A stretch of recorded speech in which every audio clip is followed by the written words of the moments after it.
I ddechrau, diolch am ofyn mi feirniadu dwy gystadleuaeth ar gyfer y sioe Frenhinol eleni. Mi oedd hi'n braf gweld gymaint o aelodau'r Merched y Wawr wedi cystadlu, bod hi'n gyfnod ychydig yn od gyda'r cystadlaethau endrithiol eleni. Felly, y ddwy gystadleuaeth o'n i'n feirniadu oedd y Crefft Anifail gyda unrhyw gyfrwng ac y gystadleuaeth ailgylchu neu uwchgylchu unrhyw eitem. Wedyn, ar ôl gweld yr holl geisiadau, o'n i'n wir yn teimlo fatha bod bob un eitem yn y ddwy gystadleuaeth yn haeddu cymoliant, ac o'n i'n teimlo fatha bod dim un ohonyn nhw oedd yn allan o'i lle yn y gystadleuaethau. A mae'r rhaid dweud, oedd o'n dipyn o job dewis cyntail y trydydd ar gyfer pob un, ac yr rheswm mwyaf, achos o'n i jyst eisiau gallu gweld yr eitemau, oedd o'n eitha anodd beirniadu nhw gyd o leun. Dwi'n meddwl peth cyntaf ydych eisiau gwneud ydy pigio pethau fyny, teimlo nhw, cael busnesu i weld pa mor daclus ydyn nhw, a gweld y prosesau gwahanol sydd wedi mynd mewn i'w creu nhw. Felly, o'n i'n teimlo felly bod rhaid i fi fynd efo'r eitemau oedd yn sefyll allan mwy iddo fi, ac yr eitemau oedd yn dal yn llygad i lle. Mae'n amlwg bod chi gyd wedi cadw'n brysur iawn, achos yna lot o waith wedi mynd mewn i gael y syniadau yma ag i'w creu nhw lle. Ac oedd hi'n braf gweld gymaint o syniadau gwahanol a gwreiddiol hefyd gyda'r eitemau. Yn enwedig gyda'r gystadleuaeth ailgylchu, ond lot ohonyn nhw lle, oedden nhw bendant yn wreiddiol iddo fi, oedden nhw'n hollol unigryw. Os ydych chi'n teiri bod yna lot ohonyn nhw wedi dod syth allan o siop hefyd, neu waith crefftus wedi mynd mewn i bob un ohonyn nhw. A wedyn gyda'r gystadleuaeth Crefft Anifail, o'n i'n synnu gweld gymaint o gyfryngau gwahanol wedi cael ei defnyddio i'w creu nhw, o gyda chi Frenhinol, crwsio a darlunio hefyd. Felly oedd hi'n braf gweld fatha cymysgedd da o geisiadau gwahanol. Felly ie, diolch yn fawr i chi, a does gen i mond cymoliaeth i bob un wedi ceisio yn y ddwy gystadleuaeth. Diolch. Croeso cynnes i Canlyniadau Sioe Llanelwedd 2021. Diolch yn arbennig yn y gystadleuaeth Crefft i Gwen Thomas, a'r gystadleuaeth gyntaf yw Crefft Anifail unrhyw gyfrwng, unrhyw faint. Ac yn mynd ar safle gyntaf mae Meinir Roberts, Cangen Llwyndyrus, Rhanbarth Dwyfor. Yn ail, mae Betty Wyn Davies, Cangen Aberystwyth, Rhanbarth Ceredigion. Ac yn drydedd, mae Eirlys Roberts Jones, Cangen Corwen, Rhanbarth Glyn Meilor. Ac hefyd yn derbyn clod uchel, mae Anwen Hughes, Cangen Prestatyn, Rhanbarth Colwyn, a Morwenna Lansley, Cangen Abermaw, Rhanbarth Meirionydd. Llongyfarchiadau i chi gyd. Meinir ydw i o Cangen Llwyndyrus Dwyfor, a dyma Blodwen, y fiwch ddi a gwyn a ddath fi yma heddiw. Fy nhad, ffarmwr efo dwylo fel rhofiau ddysgodd i mi wai, pan oeddwn ni yn y chweched dosbarth, a tra roi mam ffwrdd ar ei gwyliau efo'i ffrind.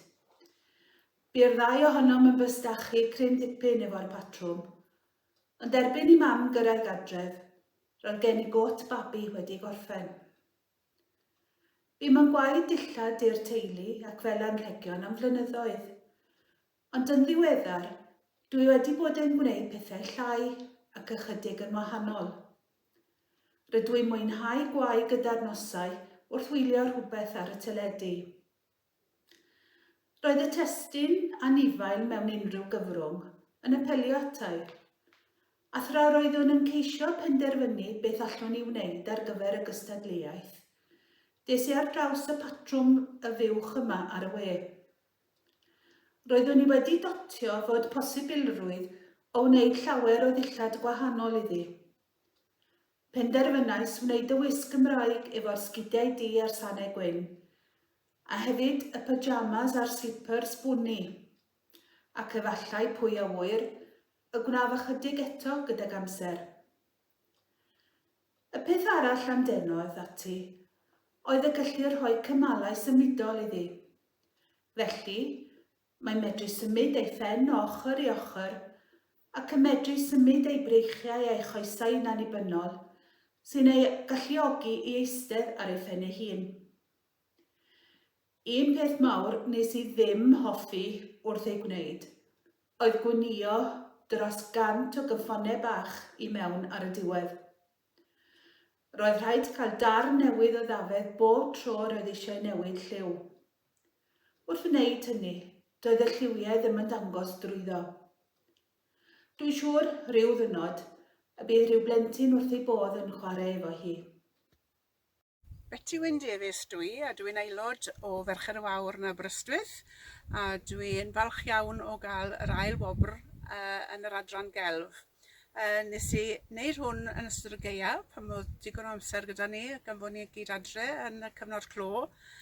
Dwi'n ddiddori mewn gwaith ffelt ynglyn â rhai peth eraill, ond dries i trwy hyma i wneud yr anifail bach yma, y wyningen yma, gyda gwlan angora, sef gwlan ysgafn iawn, a mae wedi troi allan yn hyfryd i'r cystadleuaeth. Felly diolch yn fawr iawn am yr anrhydedd o gael yr ail wobr. Helo, Eilis Roberts Jones di'r enw, a dwi'n aelod o glwb Corwen chydig blynyddoedd, wel, 5 mlynedd rwan. Rydw i wrth y modd yn cystadlu. Dwi'n meddwl bod ni'n dysgu bob tro dyn ni'n cystadlu, yn enwedig os byddwn ni'n cael gweld gwaith bobl eraill sydd byr debyg wedi gwneud yn well na ni, a gwneud sut maen nhw wedi gwneud y gwaith, ac mae yn rhaid ysbrydoliaeth i ni at eto. Hwyl, tara.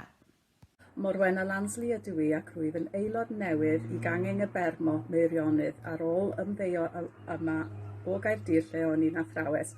Dyma tro cyntaf mi gysadlu yn y sioe Llanelwedd ac rwyf yn hynod o falch i dderbyn tystysgrif clod uchel am gelf a Crefft.